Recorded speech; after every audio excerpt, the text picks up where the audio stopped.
Hello everyone. So I've already talked in the past with regards to like rollers and Iron Bomber and things like this, that weapons are valuable not just for what they can do in combat, but also for the utility they bring as a tool. And I think this generally applies across the board in TF2. Scattergun, I suppose, is strictly just a weapon for doing damage. So is like the pistol or something like that. But the Winger is absolutely as much a tool as it is a weapon. Rocket Launcher as much a tool as it is a weapon. Gunboat's not even a weapon, just a straight up tool. Things of that nature, right? And this is a tendency that you see across the board in TF2. Because you obviously want some utility out of what you're equipping, because you can only equip one item in each slot. So as a result, a very underused slot tends to be just the quote-unquote tool slot, and that is the melee slot. So basically every melee weapon, with maybe one exception, is just used for utility and for its existence as a tool. And I just want to talk about some examples of that and kind of talk about why that is the case. So for starters, obviously, you're not going to be getting as much value out of a melee weapon as you would really any other weapon for a couple of reasons. So for starters, the big one is just melee weapons are extremely close range to the point where shots are so easy to hit at that range, and damage ramp up means that your shots do so much more damage at that range that you're really always better off just shooting people with your gun in melee range than you would be actually meleeing them, with a few exceptions, such as like wanting to avoid self-damage or something like that, right? Another thing is just melee weapons tend to be pretty low damage. Like 65 damage is really not that much. And usually like half as much damage as you're expecting as like a sticky or a good rocket or something like that to do. So it's no surprise that melee weapons are not going to be as effective in combat as just your actual guns will be.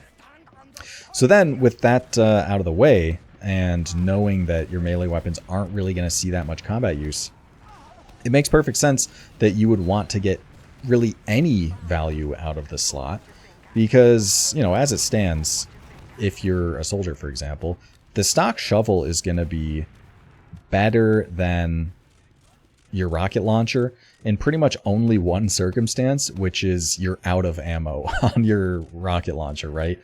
For almost every other circumstance, you're going to want to be using rockets instead.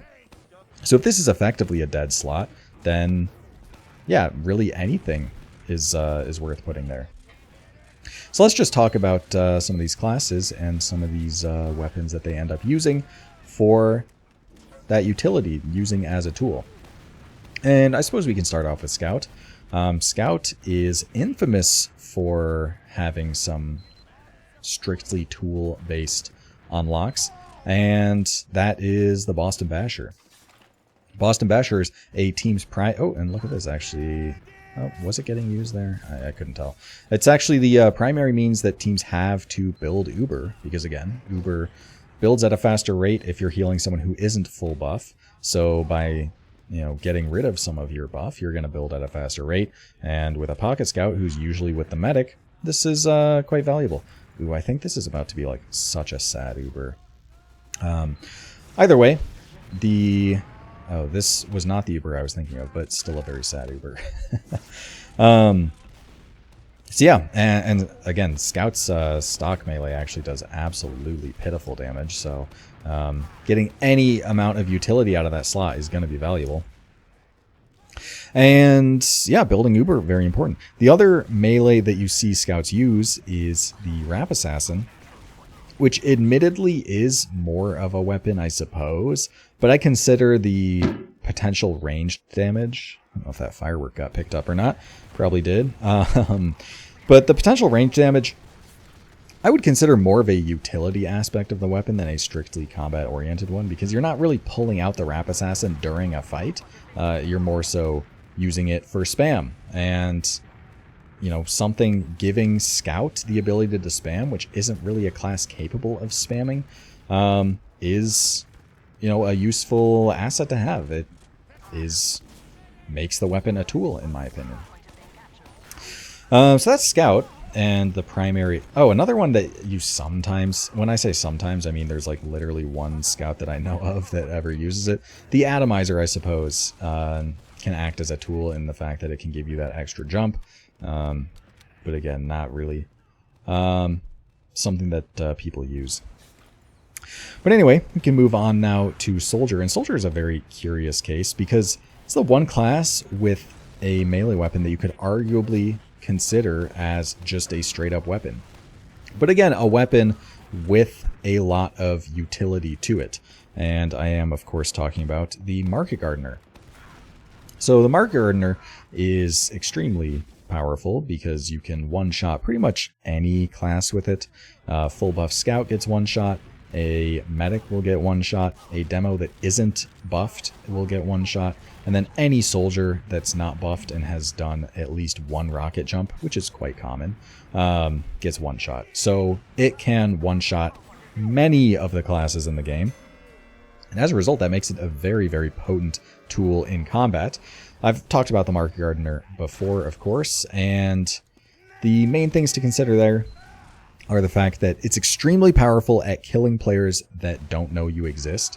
So during a team fight or something where players have to look at one thing or another, it's very easy to just jump over and spoon them really quickly.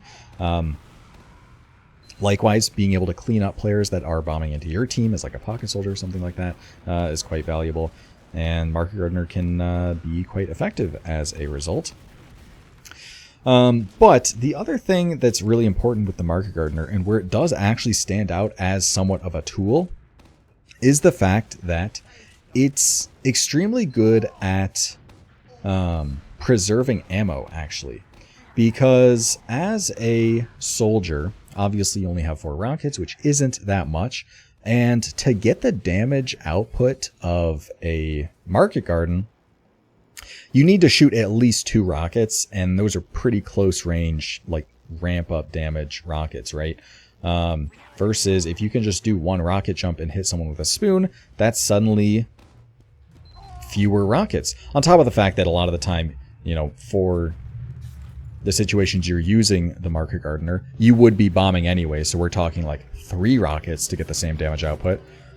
So yeah, you're overall preserving a lot of rockets by going for a bomb with the Market Gardener instead, and you still have the ability to just pull it out, or to pull out your rockets immediately afterwards.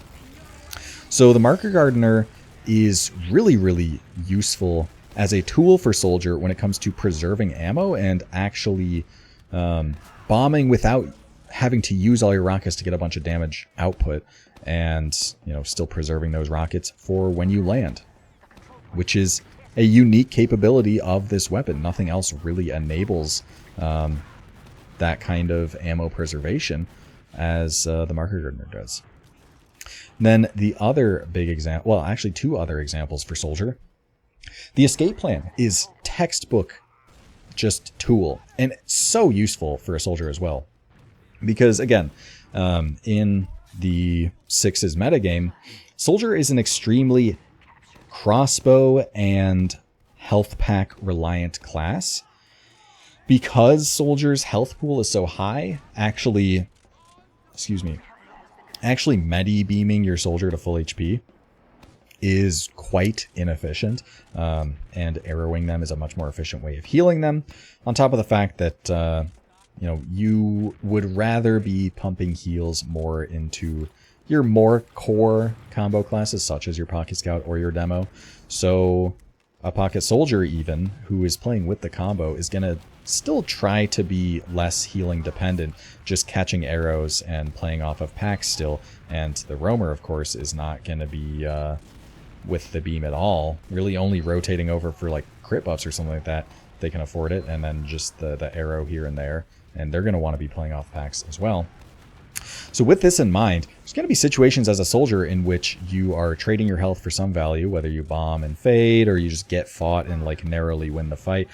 You know, any number of things that could happen in the game. But you end up being very weak, and you need to get to a pack. And sometimes you're so weak that you can't even rocket jump. So in these cases, the escape plan is extremely useful for getting you to that pack, getting you to that health, and getting you back in the action faster than any other weapon would. So as a result, escape plan is an extremely useful tool in a situation like that. And again, you know, maybe the old equalizer before the escape plan equalizer split, you know, that was an actual combat tool because you can just run someone down and then kill them. And to be fair, in certain salvage situations in which you can't afford to reload another rocket, you can just get a quick burst of speed and get a melee hit on someone to secure a kill as a soldier when you're bombing them. So that does happen on occasion, but people who equip the escape plan are certainly not doing it for its prowess in combat. It is primarily just used as a tool. And then the last one, and probably the least used one, but certainly the most tool-like one, is the Pain Train. And the Pain Train enables a couple of pretty important things as a soldier. So of course the Pain Train increases your capture rate by 1 with some extra bullet damage vulnerability. And that damage vulnerability is more important on soldier in my opinion than it would be on demo, because soldier you're just getting shot at by scouts a bit more, on top of the fact that bullet damage is the primary thing that denies your bomb. So yeah, that's something you'd obviously like to avoid if possible. However, that extra capture rate is quite effective because it enables you to not only have more effective back caps as a soldier, and in general, when soldiers get behind, they tend to find more value out of, they tend to get more value out of actually pinching from behind and bombing from behind onto a medic or something for a force or whatnot. Less so with a back cap, because again, if it's just a ×1 behind, that's much easier for a team to outcap. But that ×2 is a lot more lethal. And for that reason, obviously, when scouts get behind, they tend to want to backcap more often than soldiers. But the Pain Train kind of flips this on its head. You are still as effective at bombing and doing the things that a soldier is effective at when they're able to get through the flank. But you're also much more effective at backcapping. That becomes a real threat.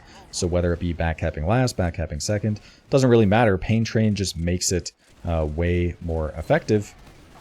And that is real utility you get out of the weapon. And the other big thing with the Pain Train is that off of a mid-fight, your team can actually get more aggressive. So what do I mean by this? Well, if a team wins a mid and wins a mid decisively, they're going to want to keep pushing forward and taking space on second while they still can. Because if you're too slow to do so, then the other team, their players are going to spawn and they're going to at least try and set up on second. Whether it be a disad setup if their med died, or an evens setup even if their medic lived. So obviously you don't want that to happen. Obviously you'd like to take space on 2 and lock it down if you can afford to. But obviously you need someone to cap mid, especially if you lost anyone during the mid fight. You need to get forward spawns for them so that they can actually get to the action faster, things of that nature. So the standard play that teams will do is to leave a flank scout to cap mid while the rest of the team pushes forward. This is all fine and good. However, when it comes to pushing forward and taking space off of like a scrappy mid fight, a lot of the time scout is a more powerful and more useful class than a soldier. Of course, soldiers are the primary aggressors with bombs, but if a team isn't exactly set up and it's just more of a messy situation and stuff like that, scouts can really shine. And if your soldier or roamer or something is on Pain Train, then they can actually stay and cap the point, and both scouts can chase. And especially in situations in which you have the player advantage, being able to just double scout at them, you might be able to just catch more players on the next point, and being able to get that much more aggressive is going to make your team a lot more potent out of a mid fight. And this is a strategy that is strictly enabled by the fact that you have a soldier on Pain Train. So again, this is a weapon that is used strictly as a tool in order to, I guess, unlock or enable a completely new strategy that wouldn't really be that feasible otherwise. So Pain Train, another classic example. What next? Next we have Demo, and Demo kind of has the two weapons we've already talked about. So Demo, of course, primarily uses the Have Zatoichi as an Uber building tool. And what's interesting about that is that obviously Demo, you can already build Uber with any of your weapons. Oh, this was the very sad Uber. Like if that pipe hit, this team wipes. That was so sad. Either way, the Have Zatoichi, obviously you can build Uber with every weapon as a Demo, but sometimes you have traps up, pipes can be annoying to build with sometimes, so being able to do so with your melee is really useful, especially since the melee slot is just largely unused for Demo. You just rarely do stuff with it. So yeah, again, just a weapon or a melee weapon being used as a tool. The other example is Pain Train. Demos can run Pain Train. It does happen for sure. Demo, of course, is not a class that likes to cap very often, so Pain Train, in my opinion, is much weaker on Demo than it is on Soldier, or at least the upside is weaker. I do think that the downside is not as bad on Demo, as I mentioned earlier, but I'll say that the Pain Train is more slottable for Demo than it is for Soldier, but it's weaker overall. It does not enable new strategies off a mid-fight, for example. It does not enable you to, well, I guess it could enable you to backcap, but you know, a roamer is much better at backcapping than a Demo is. So again, you get a little less value out of it than you would on Soldier. But still, that extra cap time can be nice. In any number of situations. You might be able to deny a spawn wave that you guys wouldn't have otherwise denied, and it just can be nice to have. So again, another example of the Pain Train. Oh man, another siren going by, man. This is definitely getting picked up. There's so many loud... Oh no, it's so loud too. I'm sorry about that. But yeah, yet another example of melee weapon being used as a tool. And I'm so far talking about basically every weapon that sees use, because there are very, very few exceptions to this rule of melee weapons are kind of just the tool slot, because that's when they tend to be the most effective. And the last class we have to talk about is, of course, Medic. And yet again, Medic's melees are also tools. The big one being the Solemn Vow, which really, you get the value out of Solemn Vow without even ever pulling it out. So as a result, it pretty much functions strictly as a tool. Otherwise, I mean, it just functions similar to stock in combat. I know it fires slower technically, but I never even noticed that with the Ubersaw and the Solemn Vow. I don't know if other people are different. But anyway, Solemn Vow just gives you new information that you otherwise just would have never had, which is really, really useful. And it means that in a situation in which it should be even Ubers, whether it be, you know, as you're at like 80-90% having exchanged earlier, so it should be evens or off of a mid-fight even, being able to spot the other med and see that, oh no, it's actually 10 ad, can be all the difference in the world in a situation like that, because if both teams are already committed, then the team is completely caught on just 10 ad. And if you're using that Uber as you're getting and everyone's actually ready for it, that can be absolutely fight changing and absolutely game changing. So information like that can be really important, on top of the fact that you can just call out health from opponents. Yeah, it's just really useful information. An entire video where I talk about the information game and how it's important, and the Solemn Vow is kind of the poster child of that. So even though it's a weapon that is absolutely not special whatsoever in combat, it's technically worse than stock, but not really noticeably. Yeah, it gets used because it's a tool. It enables new information, which is really important. Then the other one is the Ubersaw, which again, it is used strictly for its utility of being able to bail a medic out of a horrible situation. Because if you are above 75% Uber, then you just need to get one Uber Saw and you now have an Uber. And then if you're above 50%, you just need to get two. Basically, it is a bailout measure. An Uber Saw can bail you out of a horrible situation in which your med should be dying, usually off of like Slim Ad or something like that, where they can just get a clutch saw or two and as a result have ad. And you don't always need to be getting Uber and then popping it. Like if somehow a medic is able to get a saw in an otherwise like even Uber situation before they're getting, suddenly that's now a 25 ad situation. So again, it just can be nice to get saws. It doesn't happen often, but still utility. And again, melee weapons as tools. So I think overall this is something that Valve kind of clued into, because most melee weapons kind of are designed with this measure in mind. There are certainly melee weapons that are designed to be stronger in combat, but they're more rare than the ones that provide some utility and enable certain strategies or playstyles or things like that. And overall, the design of the melee weapons tend to focus in on what happens outside of combat or what can happen to kind of enable combat without being necessarily directly used, right? So yeah, that's all I have to talk about with the kind of trend of melee weapons as tools rather than actual combat weapons.